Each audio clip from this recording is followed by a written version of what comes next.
Olá pessoas, mais uma semana do Política da Terra, esse podcast que está aqui para falar com você diretamente, sem intermediário e falando sobre política de uma maneira que você entende, falando sobre as coisas da maneira prática, para você perceber que não adianta se alienar, não adianta falar que não gosta, que a gente precisa entender. E o nosso papel aqui no Política da Terra é esse, te ajudar a entender o que acontece, no ambiente da política, o que acontece com a política que mexe com a sua vida, com o seu bolso e com a sua história. Se bem que no Brasil, como diria o escritor, até o nosso passado é incerto. Hoje, estou aqui sozinho por enquanto, para quem não me conhece ainda, eu sou o professor Marcos Marinho. Meu colega de bancada, o Vitor Monteiro, tá por chegar. Ele agendou a gravação de hoje e ele mesmo esqueceu. Você vê a noção que tá a cabeça desses jovens. Tem que acabar com o jovem, tá dando errado.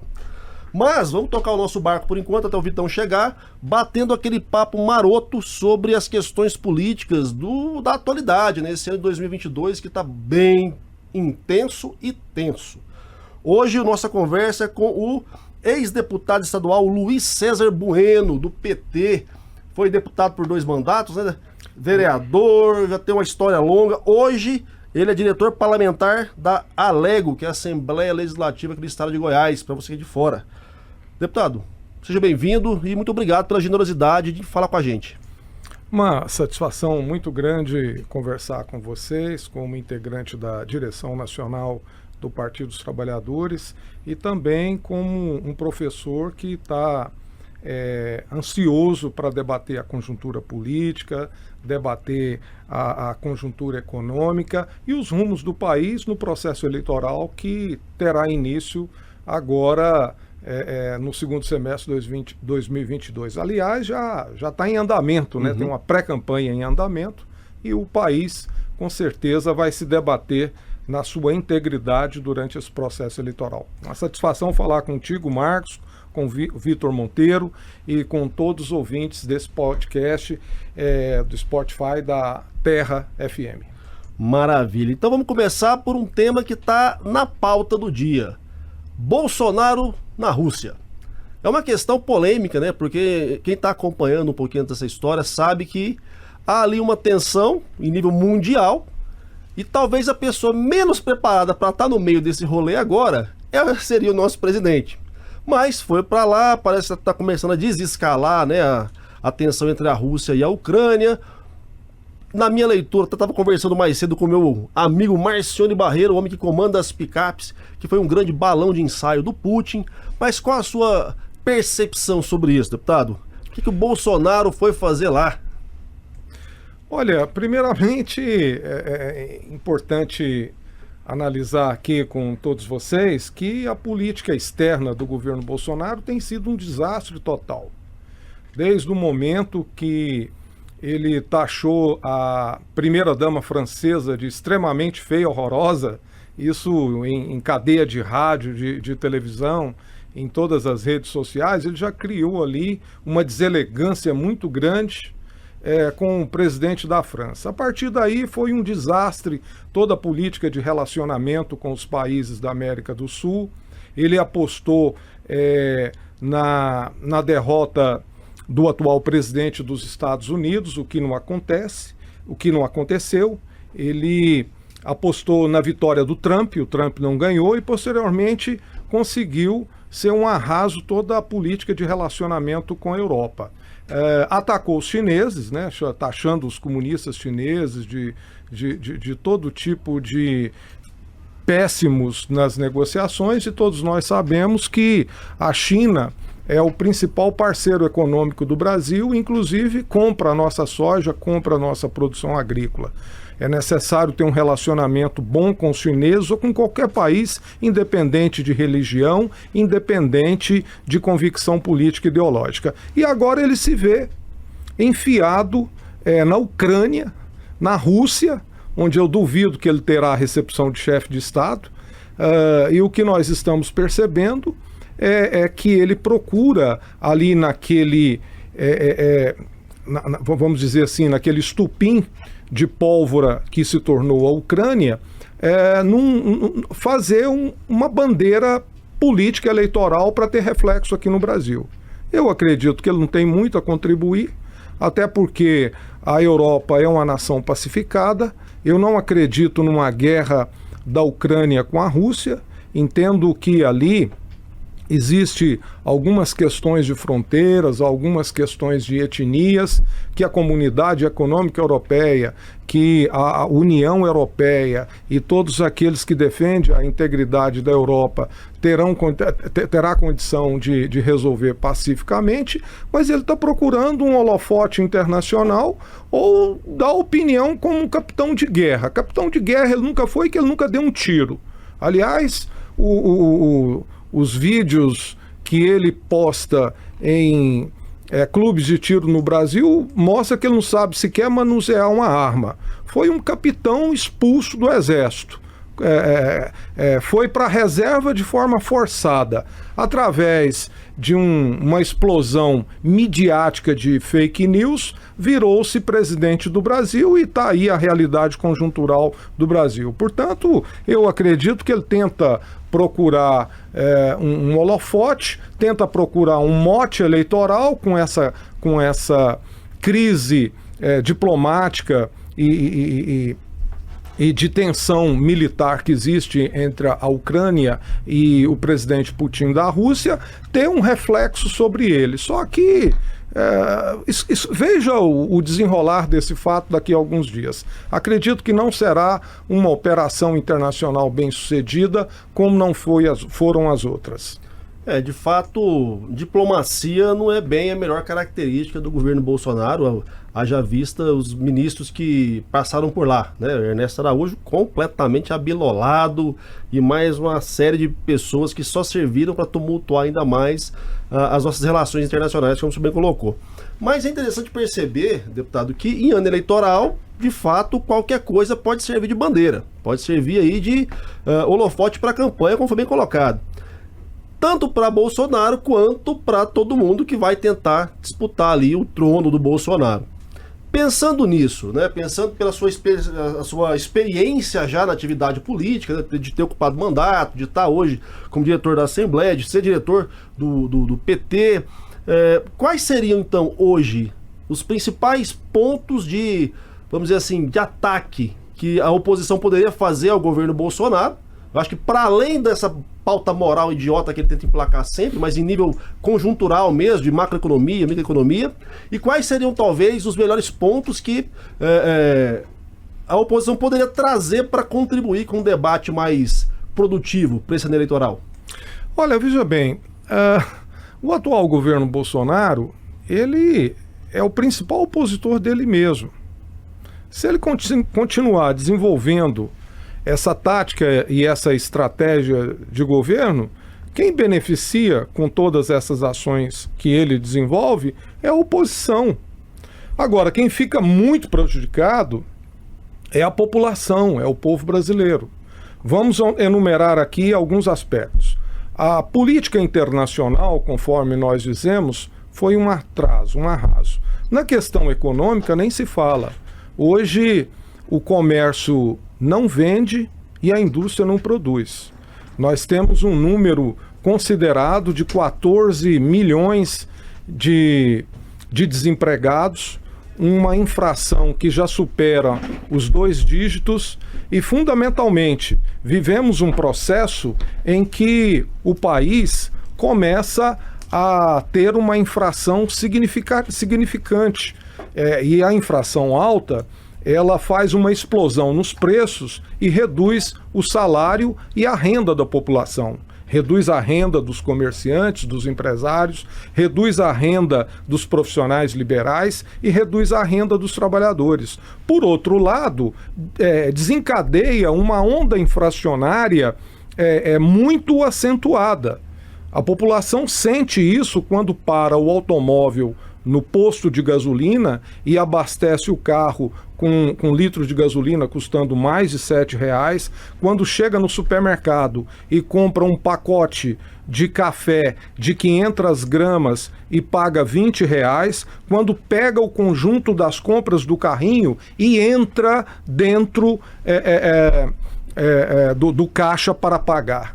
Então, existe uma escalada inflacionária muito grande, uma escalada também acentuada da perda dos salários e da renda dos trabalhadores. Paralelo a esse quadro, tem a conjuntura econômica internacional. Essa é mais desastrada ainda, né? Nós falamos agora mesmo da soberania política internacional, do papel do Brasil lá fora. Agora vamos falar da economia. No aspecto da economia, o Brasil, no início de 2003, era a 9ª economia do mundo. Quando o presidente Lula, a presidenta Dilma, entregou o poder, nós já éramos a 6ª economia do mundo, avançando para ser a 5ª economia do mundo. E nesse processo, nesse desenrolar, qual foi a ação que nós vivemos? O Brasil retomou a passos largos atrás, perdendo ali aquela esfera de um país que tinha uma âncora cambial significativa, uma paridade entre o dólar e o real. O dólar explodiu e com isso nós percebemos que alguns produtos que dependem do dólar perderam o controle também, desenvolveram bastante, e o país perdeu a estabilidade econômica na medida em que começou a perder as suas reservas. Qual que é a política da reserva cambial? Ela começa no superávit. Lá no início do governo do presidente Lula, era estabelecida uma meta de 6, 7, até 9% para fazer o superávit. O superávit é um valor monetário que você tira do orçamento para fazer uma poupança, de forma que essa poupança vai crescendo. Quando nós atingimos aí o patamar de 300 bilhões de dólares nessa poupança, que é uma conta internacional, que todos enxergam, que é o saldo financeiro do Brasil, os investidores internacionais disseram, olha, agora o Brasil vai embora, agora o Brasil vai crescer, agora o Brasil tem governo, agora o Brasil não tem inflação. Por quê? Porque nós tínhamos uma âncora cambial calçada nas nossas reservas, muito bem significativas. Aí o que fez o governo Temer? No primeiro mandato, queimou 40 bi. No segundo mandato, queimou 120 bi. E agora o governo Bolsonaro está vivendo às custas dessa poupança que foram formadas, que são as nossas reservas cambiais. Na medida em que essa reserva cambial vai acabando, a inflação vai crescendo e os salários vão perdendo o poder de compra. Hora que a reserva monetária acabar, aí nós já vimos esse filme lá atrás, na época do Sarney, na época do Collor, naquela época que você vivia inflação de 30% ao mês, você colocava R$100 na carteira na sexta-feira e acordava com 80 na segunda. Então, Deus salve o Brasil. Aí, respondendo concretamente a sua pergunta, o melhor opositor do Bolsonaro é ele mesmo. Ele mesmo, se ele ficar quietinho, ele já ajuda a oposição. Se ele fazer alguma coisa, ele piora ainda mais a imagem dele. Bom, chegou aqui agora o Vitor Monteiro, o homem que estava fazendo outro rolê, ao invés de estar aqui, porque ele que marcou essa entrevista, mas perdoa, porque o cara é bacana. E aí, professor, tudo bem? Uai. Vim aqui pra agregar, né? Claro. Estrela sempre chega atrasado. É mesmo? Espera ela chegar então até o programa. Ih, né? que isso, é. Esforgando, menina, rapaz, esforgando. Valeu, Vitor Monteiro. Então, satisfação deputado, falar contigo. Pensando aqui essa dinâmica, porque o senhor resgatou dados aí, né, de décadas atrás já, governo Lula, pá. Agora a gente está pensando e está vivendo um outro momento macroeconômico em nível mundial, com outra realidade, outro contexto. Isso é um ponto pacífico, eu acredito. E pensando nisso, e pensando no que está sendo executado, né, nesses 4 anos aí de gestão do Jair Messias, que Brasil que o próximo presidente vai encontrar? E aí vamos pensar, sendo Lula, não sendo Lula, porque, né, hoje o que as pesquisas dão é que Bolsonaro dificilmente se reelege. Ou vai pro segundo turno. Ou vai pro segundo turno se quer. Mas então alguém vai ter que assumir essa bagaça. E ao assumir, eu acho que é até honesto dizer para quem está acompanhando a gente no YouTube, ou seja no Spotify, que não importa quem entrar, não vai fazer milagre. E quem for prometer que vai fazer milagre do dia para noite tá mentindo, viu, gente? Tá mentindo. Seja quem for. Fala assim, eu vou entrar e vou salvar a humanidade no dia seguinte. É mentira. Então tá, que Brasil essa pessoa vai encontrar? E aí pensando também, deputado, que tem eleição para o Congresso. E uma coisa que ficou claro nos últimos anos, né, governo Temer, governo Dilma, Temer e agora Bolsonaro, é que o peso do Congresso no Executivo Nacional é muito forte, é muito alto. E vai ter renovação? O próximo Congresso vai ajudar? Vai atrapalhar ainda mais? Porque atualmente a gente percebe que o Congresso está se aproveitando da fragilidade do Bolsonaro. Olha, é incrível, né? Quem fez toda uma campanha protestando contra o Centrão, caiu na mão do Centrão, e é o Centrão que garantiu a governabilidade e não possibilitou o impeachment. Agora, qual o Brasil que o próximo presidente da República espera? Primeiro, é um Brasil que não vai ser governado por Bolsonaro.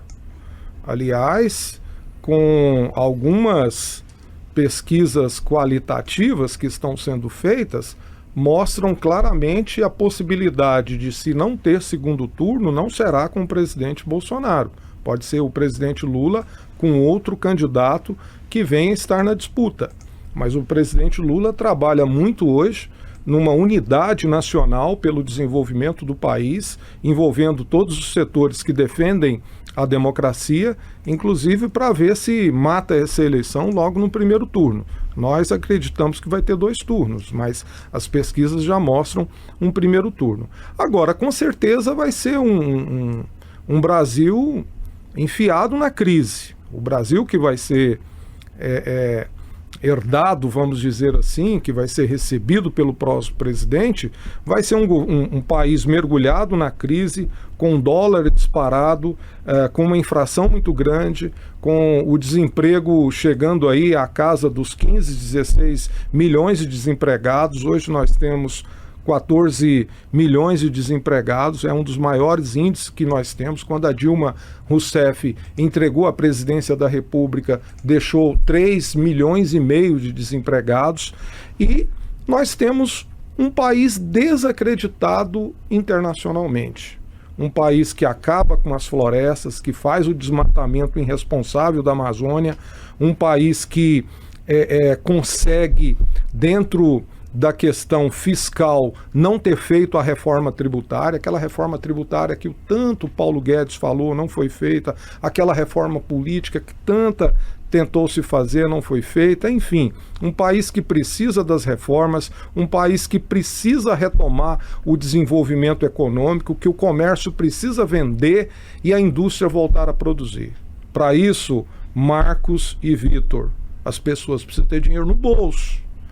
As pessoas precisam ter renda, porque quando você garante salário, renda, giro no comércio e giro na indústria, o país volta a crescer e o ritmo de desenvolvimento retorna novamente. Agora, para isso você tem que ter uma política de contenção das altíssimas taxas de juros e, fundamentalmente, ter uma política que priorize o desenvolvimento econômico em relação aos juros dos grandes bancos. Mas só pegando o gancho, e ainda que faltou talvez esse ponto. Eleição para o Congresso. Qual é a sua percepção? Porque a gente tem vindo uma sequência de legislaturas cada vez mais conservadoras, cada vez menos comprometidas com o bem público, né? É um fisiologismo brutal ali dentro, cada um remando só pro seu cantinho e tentando engordar o seu porquinho. Como é que vai ser, na sua visão, essa próxima eleição? Como é que o povo brasileiro vai encarar o Congresso Nacional? Porque falar que tá puto, que não quer votar em ninguém, não adianta, porque tem que votar em alguém. Mas será que vão saber depurar melhor? Será que vai ter espaço para novas possibilidades? Eu tenho debatido isso muito na direção nacional do PT e nós temos que fazer aqui algumas análises. Vamos lá. Em 1986, quando o presidente José Sarney fez um plano econômico, ele elegeu quase todos os governadores e elegeu 80% do Congresso Nacional. Em 1994, quando o presidente Fernando Henrique Cardoso editou o Plano Real, ele conseguiu eleger 19 governadores, 70% do Congresso. E aí, posteriormente, veio os governos do PT, que foram governos de inclusão social, governos de distribuição de renda, governos que fez com que o desenvolvimento econômico fosse encaixado num processo de distribuição de renda com justiça social. Mas existia uma articulação política muito presa às chamadas coligações que impedia o partido do presidente da República, principalmente Lula e Dilma, de ter uma maioria significativa no Congresso Nacional. Haja vista que a presidenta Dilma foi considerada inocente. Ela foi cassada porque não tinha base de apoio no Congresso Nacional. E todo esse golpe foi comandado, né, pelo Eduardo Cunha, que era um dos grandes operadores da corrupção, inclusive na Petrobras. Isso já, aliás, está preso, né? Bom, nesse sentido, saiu recentemente. Já está pensando em concorrer de novo. Pois é. Aí foi esse pessoal aí que criou todo esse golpe, que cristalizou essa crise que nós estamos vivendo hoje. Qual é o cenário que eu vejo hoje? Em passando a chamada federação, nós teremos condições de ter no Brasil uma bancada significativa dos partidos progressistas. Agora, o partido do presidente Lula tem obrigação de controlar o Congresso, de controlar a Câmara dos Deputados, de controlar o Senado da República. Isso é natural. Agora, eu estou andando muito, estou fazendo caminhada nas feiras, estou fazendo debate nas rádios, nas universidades, ouvindo o clamor da população. Não estou fazendo campanha, estou levantando apontamentos para a elaboração de um plano de atuação parlamentar. Afinal, eu tenho 6 mandatos, fui deputado 4 vezes. E nesse sentido, eu estou percebendo uma euforia muito grande das pessoas em casar o voto no presidente Lula com o voto dos representantes nossos no Congresso. Isso está sendo muito importante e, respondendo concretamente a sua pergunta, nós estamos prevendo uma votação significativa, né, do nosso partido, do Partido dos Trabalhadores, dos partidos que comporão esse campo progressista que vai garantir a vitória do presidente Lula no Congresso, no Senado, na Câmara dos Deputados e também na Assembleia Legislativa de Goiás. Aqui em Goiás, nós temos a candidatura a governador do professor Volmir Amado, professor da PUC, que está num processo muito intenso aí de conversas, de articulação e que pode surpreender positivamente o eleitorado de Goiás. E aí, Vitão, o que você acha disso? Eu tava pensando aqui e me surgiu um questionamento quanto às federações. Se a gente for pensar que as federações vêm para, digamos que, unir por 4 anos ali alguns partidos, será que esse movimento das federações pode, no futuro, acarretar em uma diminuição de partido? Acontecer, por exemplo, de uma federação que durar 4 anos, deu certo, vamos unir esses 2 partidos e fazer igual foi a União Brasil? Você fala passar de federação para fusão? Exatamente. Eu acho que pode acontecer. O que você acha? Olha, no Uruguai, na Argentina, no México, Portugal, na França, é muito utilizado o conceito de frentes. Existe um número grande de partidos, mas não tanto qual do Brasil. Aqui no Brasil é exagerado, né? Não, mas tem países que tem mais. Você ter 50 e tantos partidos é extremamente exagerado. Então eu acho que a primeira coisa que você tem que fazer é ter a cláusula de barreira. Tendo a cláusula, qual é a cláusula de barreira? Vamos pôr aí 3%, 5% dos Esse votos. ano agora já é 3%. Já. Pois é, Eleição isso é razoável para ter um partido. O partido que não tiver 3% dos votos, ele não está credenciado para ser partido. Então, dentro do questionamento e da pergunta do Vitor, eu acho que nós devemos manter as chamadas frentes, né? As frentes de partido, frente ampla popular, frente ampla progressista, frente ampla de esquerda, aí, consequentemente, os partidos mais de direita, mais conservadores, colocam a frente, e aí nós vamos formando, vamos chamar assim, blocos de partidos que vão polarizando o pensamento. Nos Estados Unidos, nós temos uma divisão muito acentuada entre os republicanos, né, o Partido Republicano e o Partido Liberal.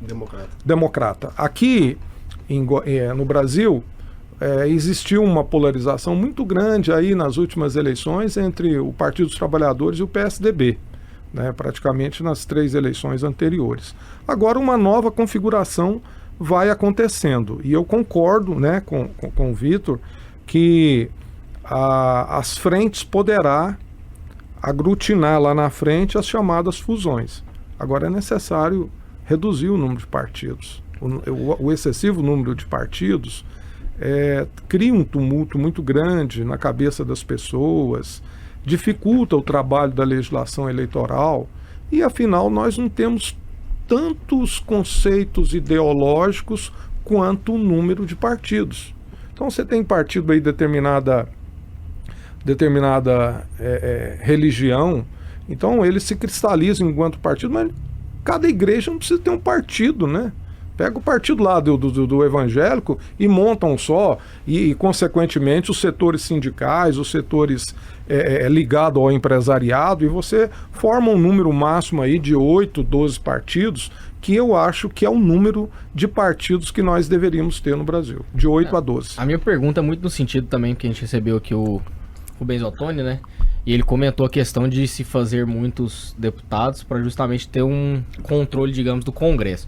Na minha opinião, quanto mais partido você tem, menos você vai ter uma frente unida. Então pode acontecer do presidente ser eleito e aí os partidos começam a desembarcar da base e aí começa a gerar toda a confusão ali dentro. Então se a gente tiver 8 a 12 partidos, como o senhor disse, eu acho que fica muito mais fácil também para a gente entender um cenário político dentro do Congresso, para o próprio presidente saber onde ele pode, onde ele não pode mexer e como ele vai agir ali dentro para ter um controle do país. Mas eu tenho uma visão diferente dos dois, inclusive eu já defendi isso aqui outras vezes já, e eu sou da bandeira que não é a quantidade sim a qualidade. Pulverizar. É a minha leitura é simples, eu acho que a gente tem que enxergar o processo eleitoral brasileiro do tamanho que ele é. Então se você restringe para 8 siglas, pensando isso lá na ponta do município igual Anhanguera com 2.000 e poucos eleitores, vai ser ruim, porque você vai cada vez mais cristalizar a possibilidade de pluralidade. Porque a gente sabe que nos grandes rincões do país há os currais, há os coronéis, há aqueles caras que dominam os partidos, e você, de toda maneira, você acaba com a possibilidade de renovação, de surgirem novas frentes populares e plurais. Então a minha percepção é adotar um modelo talvez até igual aos Estados Unidos. Você quer polarizar a disputa federal em dois blocos? Ok. Mas internamente há vários partidos dos Estados Unidos, não são só os democratas e os republicanos, como há em outros países também. A Índia tem mais de 200. Então a minha leitura vamos enxergar o processo eleitoral brasileiro do tamanho que ele é. Se eu quiser botar uma regra de cima para baixo enrijecida, eu posso, na minha leitura, frustrar grupos sociais, frustrar minorias que não vão encontrar respaldo e espaço para trazer suas pautas. Então eu acho complicado a gente tentar simplesmente pegar uma régua e falar, dividir é só isso aqui, acabou, vocês se reúnam e se juntem. Até porque, vamos lembrar, eu já defendi isso aqui, momento professoral de novo, todo programa tem que ter, partido político não foi feito para capitanear ideologia. Partido político foi feito para organizar o processo eleitoral. Ciência política básica. Agora, a dinâmica de você ter uma ideologia que congregue as pessoas, maravilha, concordo 100%. Mas ideologias há várias. Você tem a lógica, né, dicotômica, esquerda e direita, mas há uma gradação imensa no meio disso tudo. Sem contar as pautas pontuais, características de grupos sociais, de minorias, que dependendo, se você for tentar aglutinar demais, forçar demais para juntar o povo, esse pessoal some. Porque, infelizmente, deputado, a gente sabe dessa história. Os partidos têm donos, e não é qualquer um que chega lá e se candidata, não tem espaço, não tem abertura, as mulheres não conseguem ter o mesmo espaço que os homens, os gays, os pretos e assim por diante. A pessoa com deficiência. Então eu tenho muito medo quando a conversa vai simplesmente para o simplismo matemático. É muito, é pouco baseado no número. A gente tem que ter um pouquinho mais de cuidado para pensar na pluralidade, como daria para fazer, para talvez condensar aqui e organizar ali, para facilitar o processo, mas evitar também que a gente possa matar uma característica que é do nosso povo, que é a pluralidade. Toda pluralidade é importante.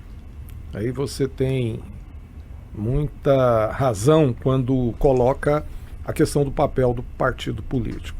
A forma de você ganhar o governo, estar no governo, governar, é através do partido político.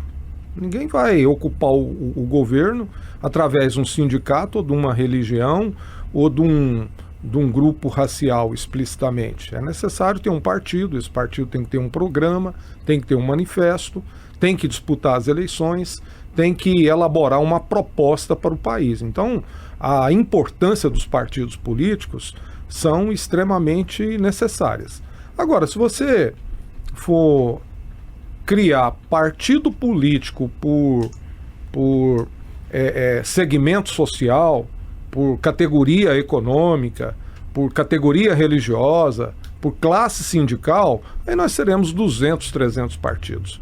Eles não conseguiriam se enquadrar enquanto um sistema democrático plural. Seria vamos dizer assim, um excesso de pluralidade? Não. Nós precisamos de ter um funil.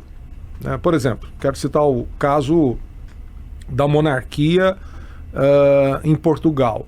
A monarquia governou Portugal durante séculos, né?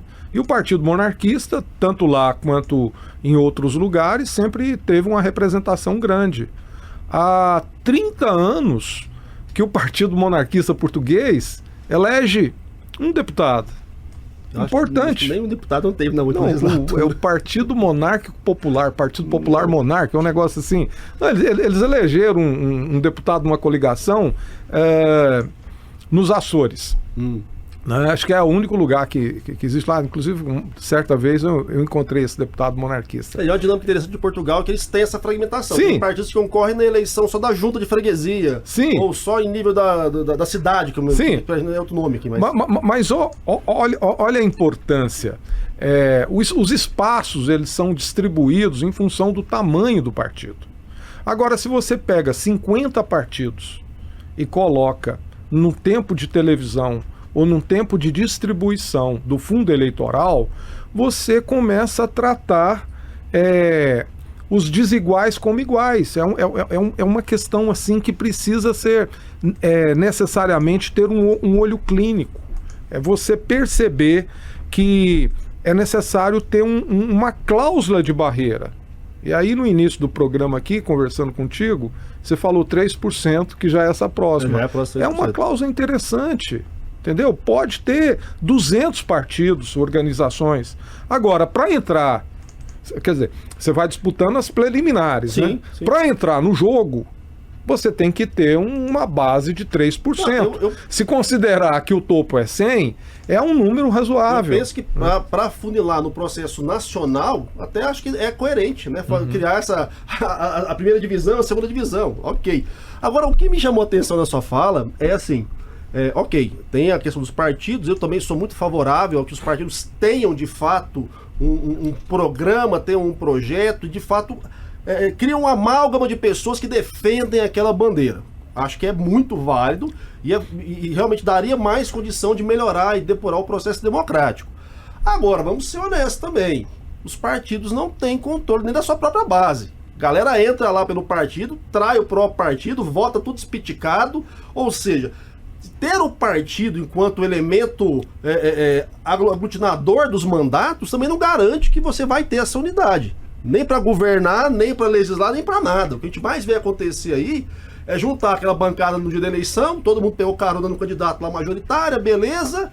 Na hora do pau torando todo dia, cada um por si, meu pirão primeiro também. Então acontece, né? A gente tem essa dificuldade de que, olha, o personalismo, talvez, posso estar equivocado, mas o personalismo da eleição brasileira influencia nisso. O cara entra no partido porque precisa, né? Como você colocou, ele precisa estar num partido. Ela é regra, lei eleitoral. Obrigação.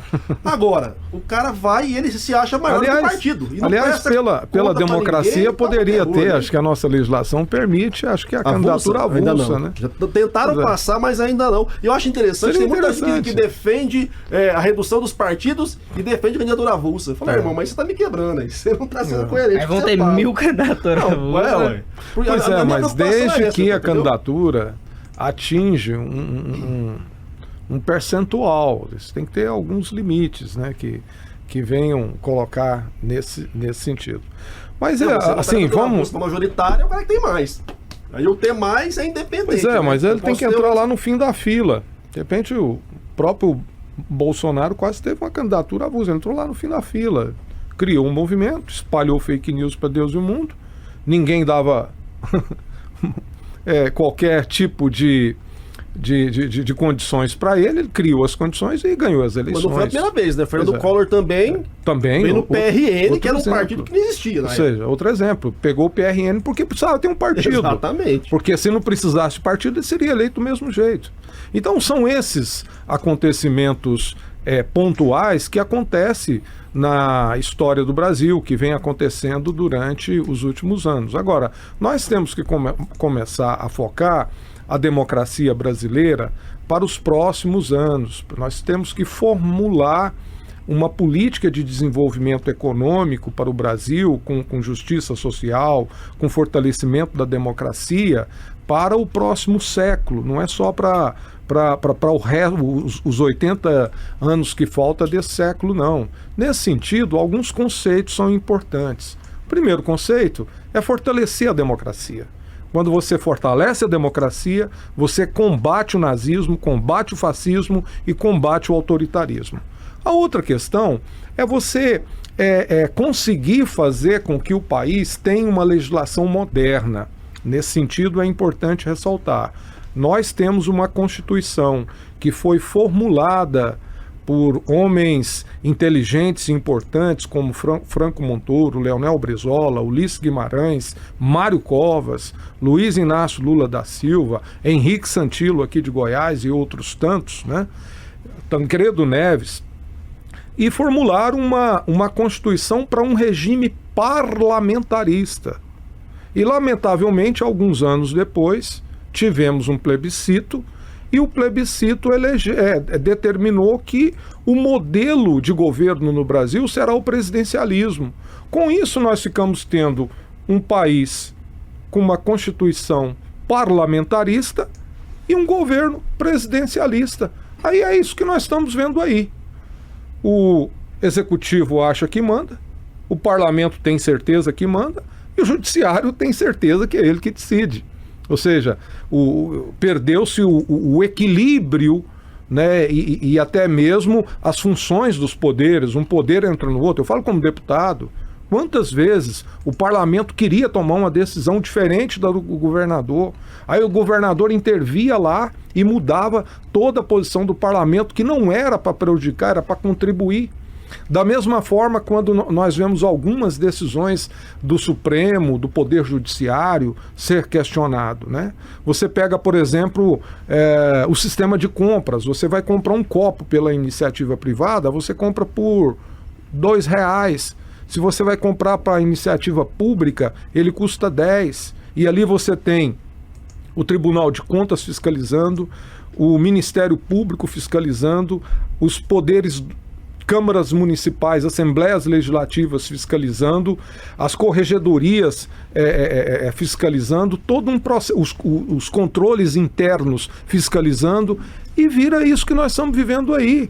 Então nós precisamos fazer uma modernização do sistema de leis no Brasil. Daí é necessário, além de estabelecer claramente o regime político, o sistema de representatividade, para não ficar essa confusão que tem, nós precisamos fazer as reformas. A reforma tributária é uma. Poxa, você que é empresário, você que é produtor, você que é trabalhador, não dá para pagar 32 tipos de impostos, mais outro tanto de taxas, né? O assalariado pega o seu salário, se ele ganha ali até 3, 4, 5 salários mínimos, ele tem uma tributação na hora ali no contra-cheque de 11% a 17%. Se ele ganha mais de R$6.000, tributa 27% do salário dele. Não é justo você pegar o seu talão de luz e descontar 40% de ICMS, assim como não é justo pagar 35% de ICMS sobre os combustíveis. Então a reforma tributária, ela é necessária. E para ter uma reforma tributária, você vai precisar acabar com a sonegação. Como é que acaba com a sonegação? Reduzindo as taxas, reduzindo as alíquotas. Então, hoje no Brasil, para cada real que você arrecada, você tem 5 que é sonegado. Então, se você reduz as alíquotas e facilita e simplifica a tributação, automaticamente vai aumentar a arrecadação, porque você consegue acabar com a sonegação. E aí, nesse sentido, nós temos que espelhar nos países modernos, né? Então, eu acho que, primeiro, nós temos que ter apenas 3 tipos de impostos. O primeiro imposto da propriedade, todo ele, que esteja hoje na esfera estadual ou federal, esse imposto é do município, imposto sobre a propriedade. Segundo imposto, o imposto sobre o consumo, né? IPI, ICMS, ISS e tantos outros. Esse fica com o Estado. E o terceiro imposto, o imposto sobre a renda, inclusive sobre as grandes fortunas, esse é da União. Então, imposto sobre a propriedade, consumo e renda, só. Não precisa ter mais imposto, não precisa ter mais taxas. Vamos debruçar sobre isso e estabelecer como é que esses impostos serão distribuídos. Com uma reforma tributária bastante avançada, nós teremos condições de retomar o desenvolvimento econômico e até mesmo político do Brasil e focar no futuro. O presidente Lula apresentou ao Congresso Nacional uma proposta de reforma tributária em 2010. Inclusive o relator era o então deputado Sandro Mabel de Goiás. Bela reforma, simplificava, ajustava, mas aí entrou a guerra dos governadores. Determinados estados não queriam perder nada e entrou numa guerra total. Conclusão, a proposta de reforma tributária está parada no Congresso Nacional até hoje. E a última reforma que nós temos que fazer, e aí o modelo português, o modelo francês, espanhol, nos espelha muito, é a reforma política. Não dá para o cidadão ganhar a eleição porque ele é rico, porque ele tem dinheiro. Ele tem que ganhar a eleição pelo que ele defende, pelas suas propostas, pelo seu passado de vida, pelo projeto que ele pretende desenvolver. Infelizmente hoje, numa campanha, o que nós percebemos é que ganham as eleições aqueles que mais gastaram. Isso tem que acabar. Nós temos que mudar essa regra. Eu vou fazer só um resgate aqui, porque quem está nos ouvindo, de repente, não tem esse conhecimento histórico para situar sobre o que a gente está falando. Pessoal, primeiro, essa questão aí que foi falada pelo deputado sobre o plebiscito, isso foi em 1993, século passado, a população foi chamada às urnas para decidir se o Brasil seria um regime presidencialista, parlamentarista ou se voltaria para a monarquia. Olha a estupidez. Aí, começa e olha que a monarquia teve voto. Teve voto. Chamou a galera e fez um período de propaganda para tentar explicar para o povo o que era cada um dos regimes. Uma coisa muito tosca, muito mal feita, que não ajudou a população a decidir da maneira mais coerente. Votou-se no que já era mais referenciado na mente das pessoas, que era o modelo presidencialista. Ponto. Estou dizendo que o parlamentarismo é melhor? Não estou. Tem que se debater sobre isso. Mas o plebiscito foi um migué fudido que foi dado à população brasileira. Ponto. Esse é o primeiro passo. Segundo passo, que eu preciso resgatar também, o senhor falou sobre a questão, né, que no privado você compra um produto por X reais, no público você vai gastar 3, 4, 10X a mais. Vale lembrar, eu já engato no seu comentário sobre a necessidade de reformulação da legislação. O processo burocrático do consumo público, que é muito importante, porque a burocracia ela foi feita para proteger a gente, tá? Depois a gente fala mais sobre isso, mas tá mal pensado. Por quê? Porque o cidadão lá, dono do comércio dele, se for vender pro Vitão, o Vitão tira o dinheiro do bolso e paga. Se for vender pra prefeitura, tem uma puta de uma morosidade burocrática que vai de mesa em mesa, que o cara não sabe quanto tempo ele vai levar para receber e se vai receber. Por isso que é tudo mais caro. Então não é só porque há sonegação também, não. Porque o processo de venda para órgão público, ele é mais onerado porque o processo é burocrático, é moroso e o cara tem que financiar a própria venda. Então ele tem que olhar as coisas como elas são. Tem a parte da sonegação, tem a parte do roubo? Tem, mas o próprio sistema ele não ajuda também a baratear o seu custo. Que aí eu concordo muito contigo sobre a necessidade de se rever legislação. A nossa legislação tem que ser revista em vários pontos. O nosso Código Penal tem que ser revisto, muita coisa tem que ser revista. A grande questão é, por qual tipo de congresso que isso vai acontecer, que eu tenho medo. Tem hora que eu penso, não, essa legislatura, pelo amor de Deus, não toca nesse ponto, não, vai piorar demais. Porque a galera que tá entrando tá cada vez pior, cada vez pior. E para finalizar minha pequena parte agora, o que o senhor colocou, o cara tem que ser eleito pelas propostas, ok. O problema é que o nosso sistema eleitoral não foi feito para isso, né? Você sempre privilegia quem tem visibilidade, quem tem espaço ou quem tem recurso para se promover no período eleitoral. Estava ouvindo essa semana um amigo, ele é sociólogo e cientista político também, o Caio Manhanelli. E ele falou algo muito importante. Num país igual ao Brasil, que as pessoas não são politizadas, que não há educação política, que as pessoas não gostam de política, tem pouca informação, o nosso período eleitoral, que é o único momento onde o povo é obrigado a ter mais contato com a política, a pensar sobre política, a ouvir sobre política, que era de 90 dias, passou para 45. Como é que você melhora um processo reduzindo o período onde a pessoa tem contato com a única coisa que vai ajudar ela a entender o processo? Não faz sentido. E o argumento era para baratear a campanha, já caiu por terra que eu trabalho com isso é mentira. Então, assim, a gente tem que pensar sim a reforma política, mas pensar também porque o nosso povo precisa participar e entender mais sobre o processo até para votar melhor. Em 45 dias, deputado, quem vai aparecer para o povo é quem tem estrutura, quem tem mandato ou quem tem dinheiro. Infelizmente, é um contexto que vai para além da política, né? Isso é atrair atenção, que não é fácil, porque o povo não quer saber do tema, é você chegar até as pessoas, também não é fácil, que o Brasil é um país continental. Então, as próprias dificuldades do contexto e a redução do período beneficia isso, quem tem muita grana e quem tem mandato, que pode fazer campanha por 4 anos. E você acaba institucionalizando a campanha extemporânea, a campanha fora do prazo. Agora, eu gostei muito do tema que você coloca em relação à necessidade de uma legislação moderna, quais as regras eleitorais que nós teremos. Eu vou colocar 2 aspectos. O primeiro sobre a questão eleitoral e o segundo sobre o nosso modelo de governo, o nosso modelo constitucional. Primeiro, eu defendo o voto em lista. Eu acho que se nós temos 41 vagas na Assembleia Legislativa, a metade deve ser eleita pela lista partidária. O cidadão não vota no candidato, ele vota no partido. E o partido tem lá as prioridades dele que vai dizer quais serão os deputados que vão defender aquele projeto. Ao votar no partido, você não está votando no candidato, você está votando no projeto que o partido está defendendo. Agora, se o cidadão quer votar no amigo dele e não está nem aí para o partido, aí ele tem a outra metade das vagas. Né? Isso nós chamamos o voto de lista misto. Aí ele vota no candidato que ele quer votar. No final, se o candidato está na lista também ou está fora, aí é um modelo que nós temos que elaborar como é que fica.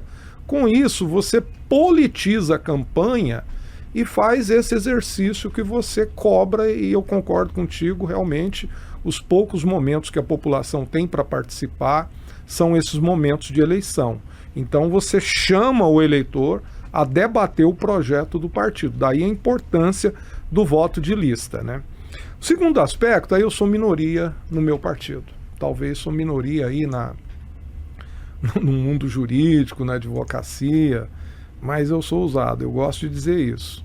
Eu sou a favor de uma urgente reforma constitucional no Brasil. Acho que nós temos que fazer uma nova Constituinte. E não é uma Constituinte feita pelo Congresso Nacional, por deputados e por senadores. É uma Constituinte eleita democraticamente por um fórum específico para escrever a Constituição. Nós precisamos rever o nosso Código Penal, rever o nosso Código Civil, rever o nosso processo tributário, rever o nosso sistema de representatividade. Quero citar aqui, por exemplo, a questão da segurança, né? Os países desenvolvidos, a segurança é do município. Né? Nos Estados Unidos, se a bandidagem toma conta da cidade, cai o prefeito, cai a Câmara de Vereadores toda. Mas quando você vota no xerife, no vereador e no prefeito. A eleição, o sistema de segurança é municipal. Existem países da Europa também que o sistema de segurança é municipal, né? Aqui nós conseguimos fazer um misto, que você tem a polícia civil, você tem a polícia militar, e a polícia militar, que deveria ser uma estrutura organizada para entrar em períodos de choque, ela acaba muitas das vezes fazendo o papel da polícia civil, né?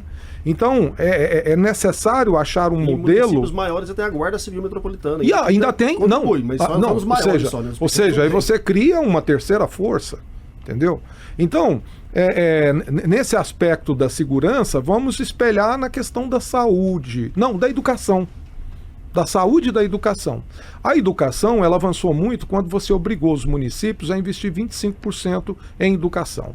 Agora, a saúde, a partir do momento em que o município passou a ter obrigatoriedade de aplicar 12%, e as estruturas tanto de saúde e da educação, o recurso passou aí para o município ter o processo de gestão, tanto da saúde, da educação, do período de alfabetização e educação básica da criança, né, até a 8ª série, o ensino avançou consideravelmente, a educação também avançou consideravelmente. Acabou aquele negócio do prefeito ficar com o pires na mão, porque ele não tinha nenhum centavo, e o recurso era repassado para quem realmente tinha algum interesse político do Estado ou da União.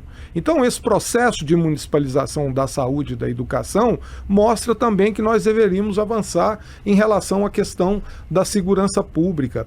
Então, uma revisão do nosso sistema constitucional seria um momento de aplicar uma Constituição mais moderna, nem tanta emendada, uma Constituição mais justa. O debate que a gente faz, e na maioria das vezes eu não sou maioria, é que se você for analisar o pensamento progressista e moderno na sociedade hoje, em 2022, ele está mais atrasado do que em 1989. Naquela época, o avanço, principalmente das minorias, foram consideráveis dentro da nossa Constituição. Mas então, se eu tenho que ir, não foi nem cumprida a Constituição, não é cumprida. Não, ela está emendada de todo jeito, né? Tem cláusulas ainda aqui. Como uma Constituição cidadã. Mas não há cidadania de fato sendo executada e exercida da população. Então, e aí só fazer daí a necessidade de uma reforma, de uma reforma constitucional. Não é melhor já começar a botar em uma prática? Nova. É porque assim, eu vou ser honesto, em relação a voto em lista, eu sou contra, já falei que eu sou contra e depois até explico de novo. Em relação à nova Constituição, eu fico pensando assim, cara, mas a gente não conseguiu botar em prática nem a primeira. Não era melhor, de repente, a gente obrigar a galera a falar, vamos executar essa anarquia dessas leis aqui? Não, mas... A gente tem lei pra caramba já, e os caras não executam. O Brasil é o único país que eu conheço que tem o tal da lei que pega e lei que não pega. Olha que doideira. Mas como é que você vai fazer isso? Esse acho que tem que ser o debate. Porque, vamos lá, o que garante também? Se a gente fizer uma nova, vamos seguir? O que eu penso é que talvez uma possibilidade de uma nova, que fosse mais simples, com menos complexidade, que não tenha tanto artigo, tanta emenda, talvez seja mais fácil, a partir desta nova, haver uma obrigatoriedade de se cumprir. Agora, você ir para uma que já é complexa, obrigar a se cumprir, sendo que há 20 anos não se cumpre, é aquilo, o cara faz a mesma coisa errada há 20 anos. Você vai falar pro cara fazer certo, o cara não vai fazer. Tá, mas acho que se você mudar o que tá escrito no próprio livrinho ali, no próximo livrinho, o cara vai passar a fazer? Se for mais simples, eu acho que a possibilidade é maior. Se passar um tempo, a galera não vai emendar tudo de novo também? Porque emenda aí você tem que... para o governo da ocasião, cara. Mas aí você tem que criar barreiras que impeçam isso. Aí o debate é muito maior, mas evidentemente. Há barreiras que impedem também na atual. Tanto que você emendar a Constituição não é assim, eu vou lá e toco no terror. Tem todo um processo político ali que vai acontecer. Então a minha dificuldade é sempre achar que se a gente jogar fora e começar de novo, ele começa certo. Porque a gente continua sendo a mesma sociedade despolitizada, desinformada, que às vezes não tem condição sequer de escolher o melhor, porque não faz a puta ideia de quais são os elementos referenciais que tem para fazer a escolha. Mas eu acho que é um debate válido, acho que tem que acontecer. O debate tem que acontecer como o debate da reforma tributária, como o debate da revisão do Pacto Federativo, que para mim é um absurdo também, essa questão de vai tudo para a União para depois voltar a conta-gotas, né? E na peixada, no orçamento secreto. De uma forma desproporcional. Totalmente no migué, né? Inclusive. Eu acho que nessa linha É necessário rever o papel do judiciário, rever o papel do legislativo, rever o papel do executivo, estabelecer um pacto federativo mais justo, principalmente considerando a desproporção de interesse social dos estados, dos municípios e da União. Né? Das regiões, né? Das regiões, a diferenciação das regiões em todos os aspectos. É preciso integralizar o Brasil. Nós temos legislações que foram feitas num momento que não tinha internet. Então, mudou, houve uma mudança. O mundo de hoje é diferente de 20 anos atrás. E o mundo de 10 anos à frente, nossa, lá de 2030, vai ser muito diferente do mundo de hoje. Então é necessário um processo de atualização constante. E nós não podemos ter uma política necessária para conviver com toda essa modernidade, toda essa integração virtual e do conhecimento de 2020, com uma legislação eleitoral que assemelha aos anos 30, a época dos coronéis. É necessário avançar, entendeu? É necessário participação popular, é necessário ter a presença constante do cidadão nas tomadas de decisão da gestão do Estado e também do processo de escolha. Então esse é o desafio que nós podemos ter. Se nós não fazermos isso, nós sempre vamos ter um parlamento atrasado, uma sociedade querendo avançar e um executivo engessado.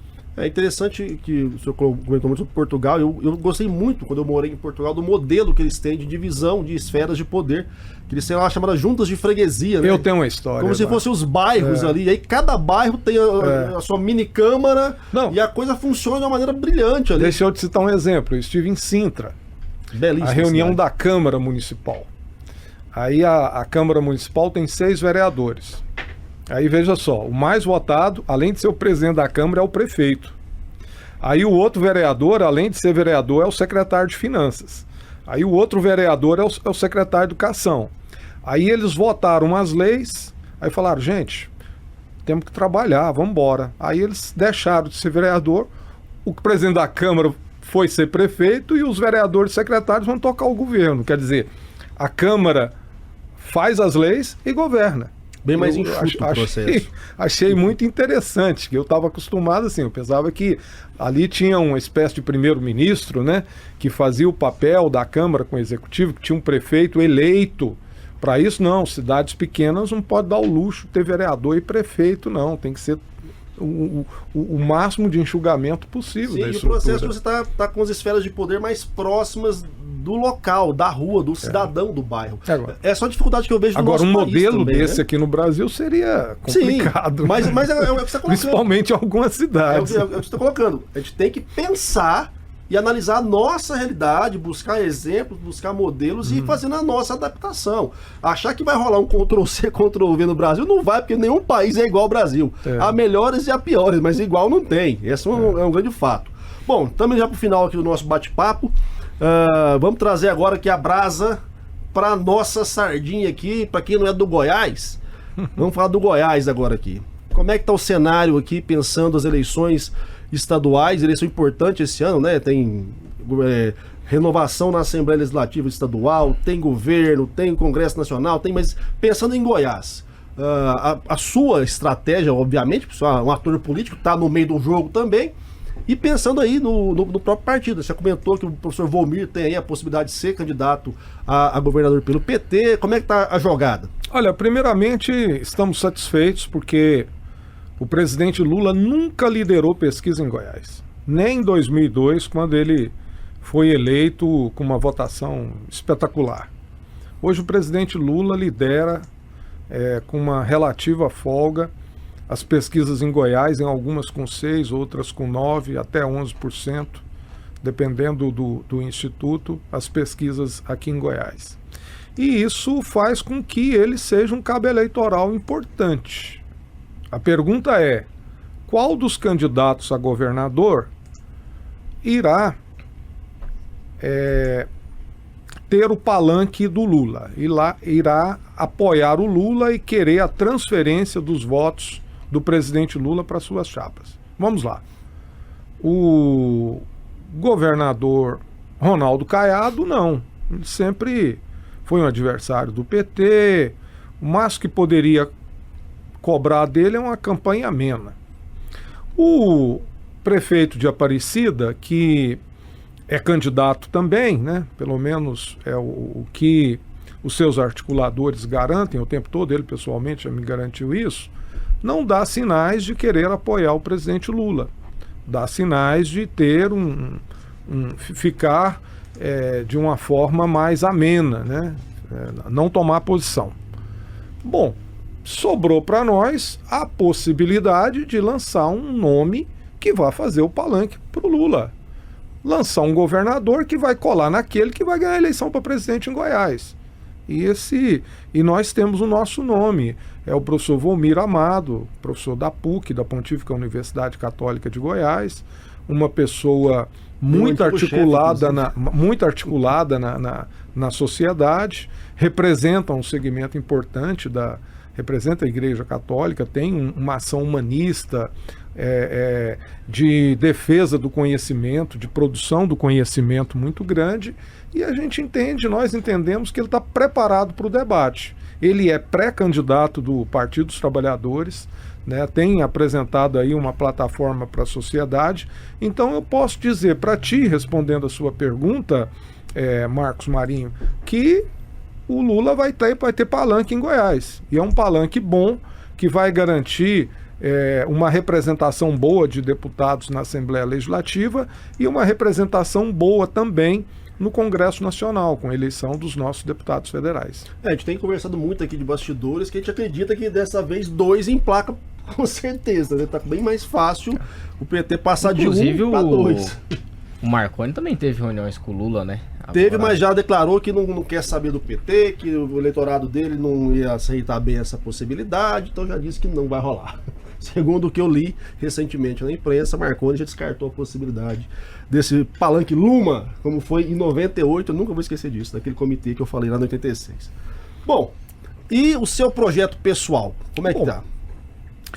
Bom, eu disputei 6 eleições, aliás, disputei 7 eleições, ganhei 6 e perdi uma.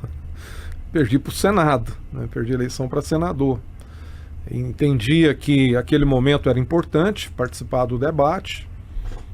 Já estava um tempo na Assembleia Legislativa e quando eu vi o Lula da cadeia transferir 32% dos votos para o Fernando Haddad e o Lula condenado injustamente, eu percebi, olha, há uma sincronia de justiça, né?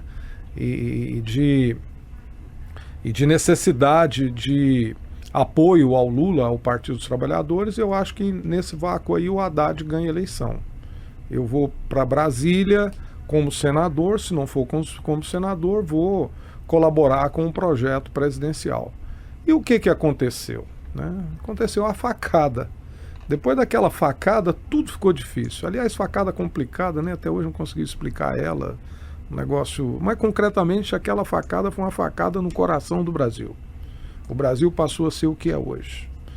E, nesse sentido, o cenário político mudou, a conjuntura mudou, houve uma reflexão sobre o papel das eleições da sociedade nos rumos da política brasileira, e hoje o presidente Lula lidera todas as pesquisas. Então, nesse cenário, a forma de eu contribuir com o meu partido, de contribuir com a campanha do presidente Lula, é ser candidato novamente. Então, nesse sentido, eu tenho feito a minha postura, né, dentro do partido com a pretensão de ser candidato a deputado estadual. Estou nesse pleito, estou debatendo com os nossos municípios e queremos em breve ir para a convenção e colocar o nosso nome em apreciação. Bacana. Bom, como todo programa tem que ter, esse não seria diferente. Agora é a sua pauta predileta, Vitor Monteiro. Qual time o senhor torce? Eis a questão. Como? Time. Vasco. Deu ruim pra você, né, professor? Não, pra mim não, deu ruim pra ele. Eu sou flamenguista. Você estava esperando a rivalidade, né? Não, porque aqui é uma rixa entre o pessoal do bairro aqui. Ele é do Goiás e o pessoal do Vila, do Atlético. Por falar Goiânia, assim, poxa, às vezes eu fico defendendo. Eu, quando criança, assistia muito ali no Estádio Olímpico os clássicos Goiânia e Atlético, Goiânia e Vila Nova. O Goiânia podia mudar para Goiânia e ser um time de Goiânia, né? E voltar para a série B. Eu torço muito assim para que o Goiânia faça seu retorno, mas nunca torci pro Goiânia, não.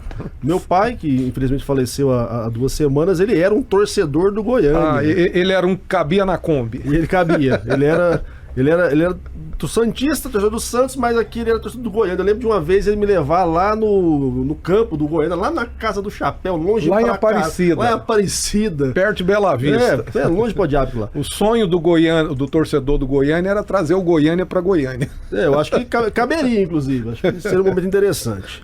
Mas, bom, ex-deputado, atual diretor nacional do PT.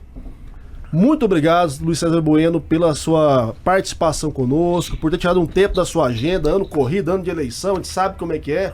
A Alego agora voltando às atividades também. De Casa Nova. De Casa Nova, inclusive. Tem que ir lá fazer depois um rolezinho lá. Quero agradecer a sua presença e falar que os microfones aqui do Política da Terra estão abertos. Esse ano é um ano que a gente vai intensificar ainda mais aqui a nossa participação. E sempre é bom ter um papo legal sobre esses assuntos que as pessoas precisam ouvir um pouco mais. Trazer o debate, isso é o fundamental. Muito satisfeito de ter participado aqui desse debate com vocês, Marcos Marinho, Vitor Monteiro, Alcione. Uma satisfação muito grande. E a importância é nós conseguirmos fazer o debate com a sociedade. Vai ser um ano muito importante, um ano que vai definir os rumos da sociedade brasileira para os próximos 4 anos e, quem sabe, definir os rumos do Brasil para o restante de século. Então, fico satisfeito de ter feito esse debate aqui. Conte conosco, uma satisfação. Maravilha. Vitão, mais um pra conta, como sempre. Semana que vem, programa novo. Aproveitando que você tá até agora aí, meu filho, dá o like, maroto. Se inscreve no canal aqui no YouTube. Se for no Spotify, também dá um like pra gente. Pega o link, manda pra galera. Você percebeu que o debate aqui de altíssimo nível, sobre coisas que você não sabia ou não se lembrava. Então, aproveita esse conteúdo porque tá coisas grátis. de antes de eu nascer. Muito antes de você nascer. Muito antes de você nascer. Gente, valeu demais. Semana que vem estamos de volta e ó, aproveita aí.